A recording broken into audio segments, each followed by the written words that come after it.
Hello बच्चों, let's read this question. This question says that read the following statements and find out the incorrect statement. तो basically इस question के अंदर हमें 5 statements given है और हमें बताना है कि इन 5 स्टेटमेंट्स में से ऐसी कौन सी स्टेटमेंट है जो कि इनकरेक्ट है। अब अगर इस क्वेश्चन की मैं की कॉन्सेप्ट की बात करूं तो इस क्वेश्चन का जो की कॉन्सेप्ट है वो है बच्चों digestion of food. Let me right it over here. It is digestion of food, right. अब एक एक करके हम अपनी सारी स्टेटमेंट्स को चेक करेंगे। स्टेटमेंट वन में बच्चों हमें क्या गिवन है? स्टेटमेंट वन में बच्चों हमें गिवन है no significant digestive activity occurs in large intestine. तो देखो ये स्टेटमेंट हमें बिल्कुल करेक्ट गिवन है।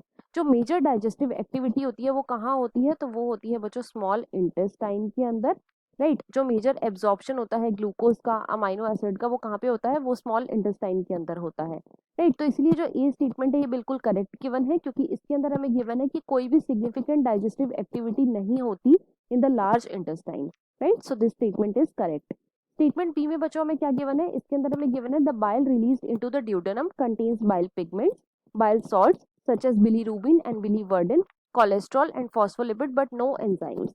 तो बच्चों ये स्टेटमेंट हमारी इनकरेक्ट है। देखो जो बाइल होता है ये बेसिकली रिलीज होता है बाय लिवर, और ये किस चीज में हेल्प करता है? तो बच्चों ये फैट्स की इमल्सिफिकेशन में हेल्प करता है, राइट। अब जो बाइल होता है इसके अंदर प्रेजेंट होता है bile pigment, bile salt, cholesterol और फॉस्फोलिपिड। लेकिन अगर हम इस स्टेटमेंट को ध्यान से देखें तो इसके आगे हमें बच्चों बाइल सॉल्ट्स में गिवन है बिलीरुबिन और बिलीवर्डिन। लेकिन जो बिलीरुबिन और बिलीवर्डिन है ये क्या है? ये है बच्चों बाइल पिगमेंट्स, ना कि बाइल सॉल्ट्स। तो इसलिए ये स्टेटमेंट हमारी इनकरेक्ट हो जाएगी। स्टेटमेंट थर्ड में हमें क्या गिवन है? स्टेटमेंट थर्ड में बच्चों हमें गिवन है the activities of the gastrointestinal tract are under neural and hormonal control for the proper coordination of different parts. तो बच्चों ये स्टेटमेंट हमारी बिल्कुल करेक्ट है। देखो जो गैस्ट्रोइंटेस्टाइनल ट्रैक्ट की एक्टिविटी होती है वो न्यूरल और हार्मोनल कंट्रोल में होती है, राइट। ऐसे बहुत सारे हार्मोन्स हैं जैसे कि सेक्रेटिन हो गया, कॉलसिस्टोकाइनिन हो गया, जो कि गैस्ट्रोइंटेस्टाइनल ट्रैक्ट की एक्टिविटी को कंट्रोल करते हैं। और एक नर्व होती है बच्चों जिसे हम बोलते हैं वेगस नर्व। ये जो वेगस नर्व होती है ये बेसिकली न्यूरल लिंक है between the brain and different parts of the body, right. तो ये स्टेटमेंट हमें बिल्कुल करेक्ट गिवन है। डी में बच्चों हमें गिवन है gastric and intestinal secretion are stimulated by neural signals. तो बच्चों ये स्टेटमेंट भी हमारी करेक्ट हो जाएगी।